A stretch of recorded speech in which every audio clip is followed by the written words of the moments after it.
Halo Malaysia, terima kasih kerana sudah menonton video ini. Sebelum kita bermula, sila pertimbangkan untuk tekan butang subscribe, like dan share. Berita perkembangan politik semasa dalam negara, perkembangan negara dan semuanya ada di dalam channel ini. Terima kasih kerana sudah menonton.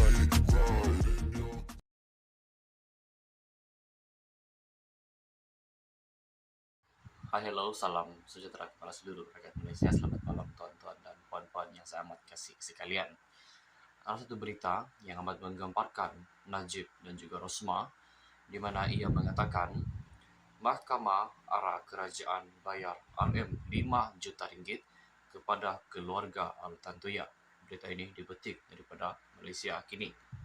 Mahkamah Tinggi Shah Alam memerintahkan kerajaan dan 3 yang lain membayar RM5 juta ringgit kepada keluarga mendiang warga Mongolia iaitu Altantuya Shah Aribu yang dibunuh pada tahun 2006. Keputusan Hakim Mahkamah Sivil Wazir Alam Maidin Mera yang memihak kepada keluarga Altantuya pagi ini keputusan Hakim Mahkamah Sivil Wazir Alam Maidin Mera yang memihak kepada keluarga Altantuya pagi ini dibuat 15 tahun selepas tindakan sivil difailkan pada tahun 2007. 3 plaintiff, Shah Ribu Setev dan Altan Seseng Sanja yang merupakan bapa dan ibu mendiang serta abang Altantuya mengun sagai bayar jargal memfailkan saman RM100 juta ringgit. Sebelum itu, admin ingin meminta maaf jika nama-nama yang disebut sebentar tadi tidak betul. Saman itu menyasarkan 2 bekas anggota unit tindakan khas UTK, Azila Hadri dan Sirul Azhar Umar, serta penganalisis politik Abdul Razak Baginda dan Kerajaan Malaysia. Altantuya dibunuh pada Oktober tahun 2006 dan mayatnya diletupkan dengan bahan letupan grade tentera. Mahkamah Jenayah Berasingan mensabitkan Azila dan Sirul Azhar atas pembunuhan itu dan menjatuhkan hukuman mati pada April 2009.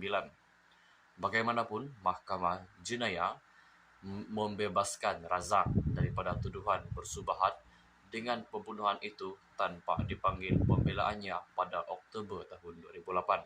Sebelum itu, jangan lupa tekan butang subscribe serta aktifkan lonceng notification supaya Anda tidak ketinggalan dengan info-info terkini politik di Malaysia.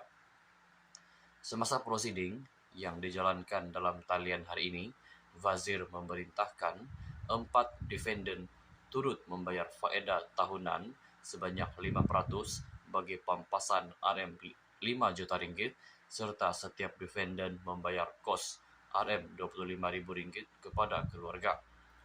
Wazir yang sebelum ini dinaikkan ke Mahkamah Rayuan tetapi hari ini mempengerusikan kes Mahkamah Tinggi memutuskan bahawa keluarga Altantuya berjaya membuktikan saman sivil mereka terhadap 4 defendant berdasarkan imbangan kebarangkalian. Hakim berkata bahawa kedua-dua bekas pegawai polis itu terbukti telah membunuh dengan kejam si mati dalam perbuatan membunuh yang menyalahi undang-undang berdasarkan keterangan beberapa saksi untuk keluarga itu. Wazir berkata keterangan Ketua Jabatan Forensik Hospital Kuala Lumpur, Dr. Muhammad Shah Mahmud menunjukkan bahawa Altantuya ditembak dan diletupkan dengan bahan letupan yang diikat pada badannya yang telanjang dengan letupan kuat yang menyebabkan serpihan daging dan tulang bertaburan di berbagai tempat di kawasan hutan di Puncak Alam. Wazir menyatakan bahawa Razak juga bertanggungjawab kerana dia adalah kaitan penglibatan Azila dan Shirul dalam pembunuhan itu pada akhir Oktober 2006. Hakim menegaskan 2 bekas anggota polis itu tidak mengenali mangsa jika tidak kerana Razak meminta bantuan daripada Azila untuk menangani isu Altantuya, cuba bertemu Razak di rumahnya iaitu di rumah Razak. Wazir berkata keterangan semasa perbicaraan Mahkamah Sivil keatasaman itu menunjukkan bahwa Altan Tuya dan sepupunya Namira Garelma datang ke Malaysia pada Oktober 2006 untuk bertemu Razak yang disebut hakim sebagai individu yang menjalin hubungan dengan Altan Tuya ketika itu. Hakim berkata keterangan Namira menunjukkan Altan Tuya mahu mengutip bayaran daripada Razak atas kerja terjemahan yang dia lakukan untuknya di Perancis. Bagaimanapun, mahkamah tidak memberikan butiran lanjut mengenai kerja terjemahan yang dilakukan oleh Altan Tuya kepada Razak. Wazir berkata, Razak dalam pernyataan pembelaannya mengakui melibatkan bantuan Azila bagi menangani isu Altan Tuya mengganggu Razak.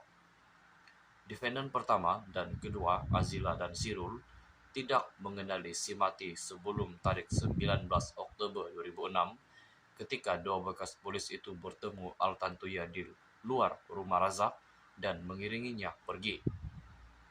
Terdapat motif yang boleh dilihat untuk defendant pertama dan kedua, meletupkannya dengan bahan letupan grade tinggi. Satu-satunya kaitan antara defendant pertama dan kedua dengan si mati ialah defendant ketiga yaitu Razak, kata Wazir. Hakim itu juga berkata, kerajaan yang merupakan defendant keempat bertanggung jawab secara wakil atas tindakan menyalahi undang-undang Azila dan Sirul yang menggunakan sumber pasokan polis.